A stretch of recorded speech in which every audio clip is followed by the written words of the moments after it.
My grandma said she was a weirdo. I'd like to think back in my memory that maybe she was eccentric.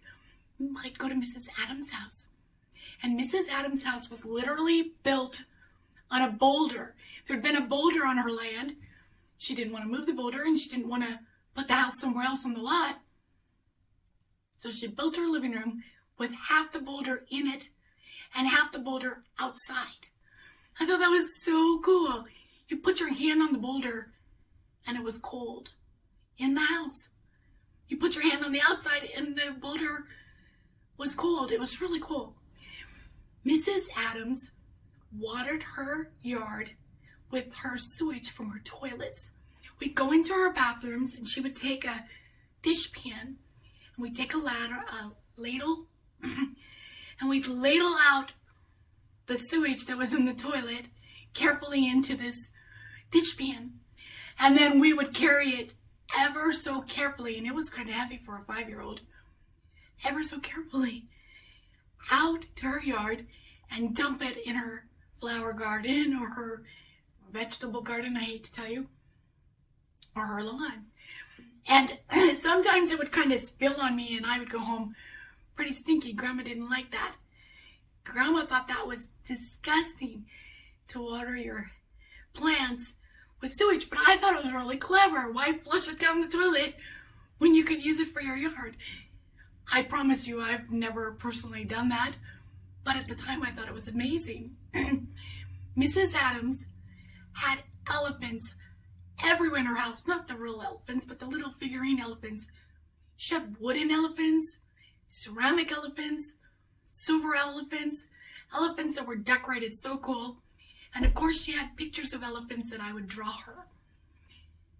Mrs. Adams acted like the elephants that I drew her, that she displayed so happy, were just as important as the ones that she'd gotten when she went to India.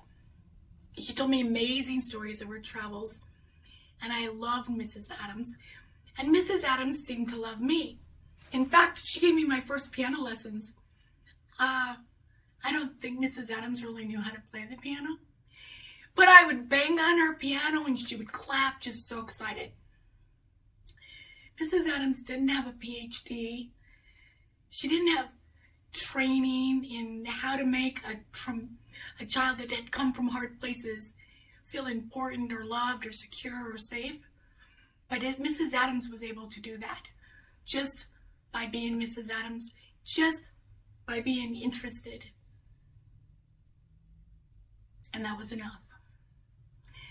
Later, I got a little older and just as much of a free spirit in Yarnell. Yarnell being a small town, I was allowed to go explore, climb boulders. And one of the places I discovered was Twin Oaks. And that was a bar. And I would hang out there a lot. And it was either the owner or the bartender. I don't remember his name. But let's call him Mr. Twin Oaks. Mr. Twin Oaks was really smart. And there would be these lights that said Coors or Budweiser's, and they were neon. They were those fluorescent neon signs that glowed, and some of them would be like red. Some of them would glow different colors. Mainly it was like red, like kind of an orange. You know what I'm talking about, the bar signs. And Mr. Twin Oaks would tell me how those lights worked. It was gas, and different kind of gases created different colors. And this was called a fluorescent light, and he would explain all that.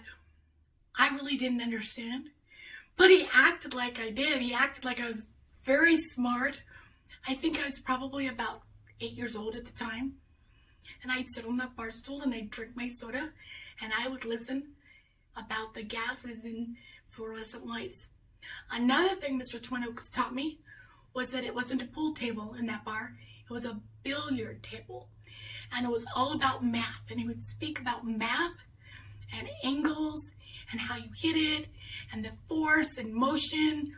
All of it. This man owned a bar, or he was a bartender, but he was a genius in my mind.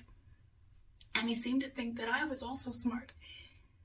I believe that I learned to love math because of his interest in science and math and speaking so excited about it. Did he have a degree in child psychology? Absolutely not. Did he probably even understand childhood trauma? I don't know. Was a bar a good place for a 8-year-old to hang out? Absolutely not. That bartender was safe and he made me feel safe. But I could tell you stories on another day of other patrons of that bar that were not safe.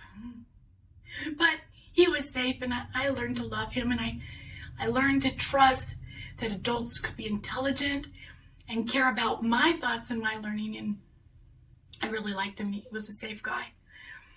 Anyways, I tell you these stories to tell you that in my life, these people that just showed up and just themselves, maybe, as Grandma would say, weirdos or whatever, they were kind and they were good and they were interested and they made a difference in my life. And because of that, I honestly believe that we can make a difference and that it doesn't have to be complicated. It doesn't have to be hard. Well, okay, it's hard. I'm sorry, I'm not gonna lie, it's hard sometimes. Children with trauma are kind of a pain in the butt sometimes. But at the end of the day, I think showing up, being interested, caring, I think these are more important things than a lot of hoo-ha, in my opinion. I'm sorry. What I'd like to know is if you have stories about your childhood of people that were maybe ordinary, maybe a little odd, maybe eccentric, that made a difference in your life. And if you do, it'd be really cool if you put it in the comments or put it in our community things so that we could share that knowledge and those stories that might be kind of fun, that were important to you. Again, if you're my friend and you haven't subscribed, please do so. Just hit the little subscribe thing, hit the little like button, join our community, share those things that have impacted you. And at the end of the day, what I want for you, at the end of the day, what I'd like for you is for you to find the good, seek the joy, and most importantly, know that you are loved. Thank you. See you later. Bye-bye.